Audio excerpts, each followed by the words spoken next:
Welcome to the English Mic, Podcast. Level up your English, make your impact last. India versus England, fourth test. A match that went beyond the scoreboard. This is not just about cricket. It's about composure, strategy, and standing your ground. Moments that mattered, decisions that defined. Let's talk.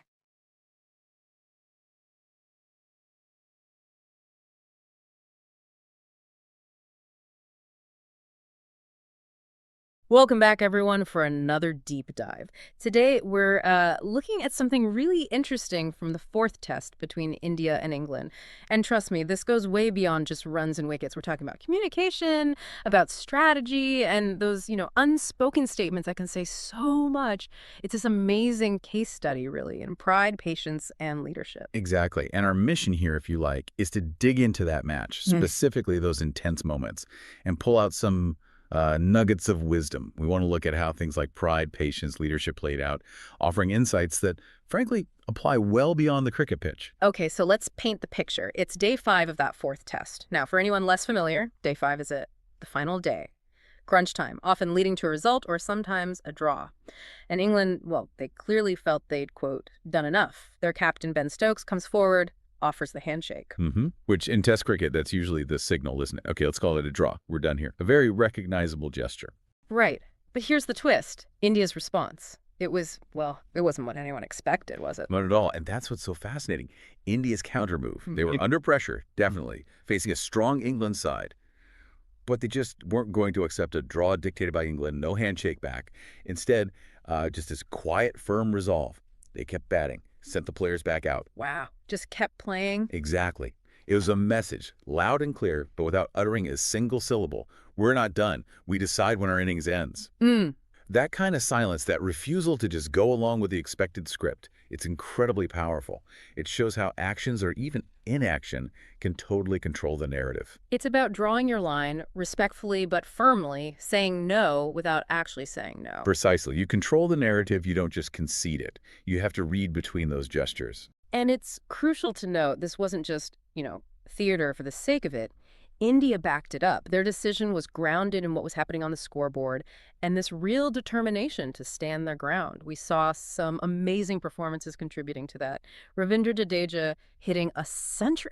Talk about maturity under fire. Incredible innings. And then you had Washington Sundar, coming in and just being like a wall, absorbing everything England threw at him. And don't forget, KL Rahul and Shubman Gill, their innings were so calculated, so crucial earlier on. Absolutely. And when you look at it collectively, those individual efforts, they weren't just isolated moments of skill. They actively flipped what looked like a probable loss, or at best a draw forced upon them, into a really respectable draw earned on their own terms. That's not luck. That's strategic endurance. It's moving from that point of potential collapse to genuine composure. Turning pressure into presence on the field. Yes, that's a great way to put it.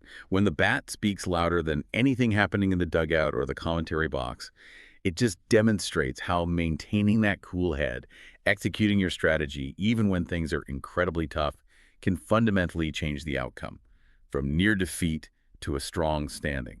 Which really brings us nicely to the leadership angle. India's coach at the time, Gautam Gambhir, he had that very direct quote, didn't he? "We don't quit before the time. We finish our innings with dignity." When you hear something like that, what does it really tell us about leadership and discipline? Not just in sport, but, anywhere. That quote really cuts to the heart of it. And it also ties into how India's actions were being interpreted, right? You had commentators calling it gamesmanship or maybe making a statement, different perspectives swirling around. Yeah, the usual buzz. But look at the result. India effectively rewrote the ending on their terms. And that, I think, illustrates some really key ideas, like declarations in cricket or maybe project deadlines in business. They aren't always dictated by the other side. And respect. Well, respect isn't something you just surrender when asked. It's earned through your stance, your actions. Sportsmanship as a two-way street, essentially. Exactly. It makes you think, doesn't it, about how narratives get built and how a team's actions or an individual's actions can challenge those accepted norms of conduct and respect. So digging a bit deeper then, was this purely about the match itself, or do you think there was maybe a kind of cultural conversation happening beneath the surface. You saw India's players, they stayed composed, respectful, but absolutely unwavering, adapting to tough English conditions, yet not losing their own approach. I think it's likely both, really. The game and something more. The core principle that emerges for me is don't mirror the pressure you feel. Reflect your purpose instead. And that's not just a cricket lesson, is it? It's universal. How so? Can you give an example? Well, think about it in a professional setting. You're in a tough negotiation or maybe managing a conflict within a team. The lesson here is about navigating that with poise.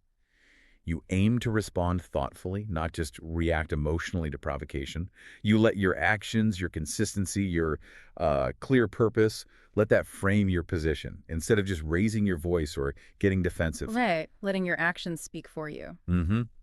That strategic communication, that unwavering sense of purpose we saw in that test match, those are incredibly valuable tools for navigating pretty much any challenging situation in life, wouldn't you say? Absolutely. What a fantastic way to look at that fourth test. It really does highlight this power of setting your own standards and sticking to them no matter what pressure comes your way. Ultimately, it shows that sometimes you don't have to raise your voice to make your point.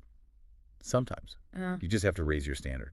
So, a final thought for everyone listening. The next time someone tries to close the deal early, maybe walk away from a negotiation before you feel the real value's been discussed, or, tries to shake hands on terms that just aren't yours. Remember that fourth test. Ask yourself, what will your moment of composure under pressure look like? What will you do when silence might just speak louder than words? The scoreboard was level, but the message was clear. Stay firm, speak less, mean more.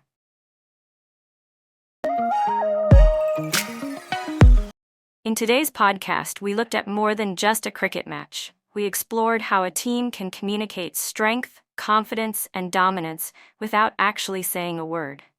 India's performance in the fourth test wasn't just a playbook of runs and wickets. It was a message, a quiet message, but a powerful one. So before we sign off, let's pause and reflect on what we've actually learned, not just about the match, but about how language works. How communication doesn't always need to be loud to be effective. And from this, there are two powerful English expressions we can take away. Expression 1. Read between the lines. This means understand the hidden meaning behind something, even if it's not directly said. Example, when India played with calm and control, no shouting, no aggression, you could tell they were making a statement. If you read between the lines, they were saying, "We've got this. We are in charge." Expression 2. Let the bat do the talking. This is a common cricket phrase. It means show your strength or skill through action, not words. Example, instead of arguing with the opposition or making gestures, Indian players just performed. They let their bat do the talking. And what it said was clear. We're here to win, and we don't need words to prove it. So what's the learning? In any field, whether it's cricket, life, or communication, sometimes the loudest messages are the silent ones. Whether you're a speaker, a student, or a storyteller, these expressions remind us that action and understanding can often be more powerful than just speaking.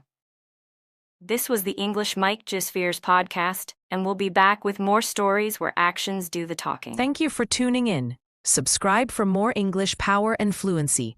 The mic is off, but your voice goes on. Stay confident, stay expressive.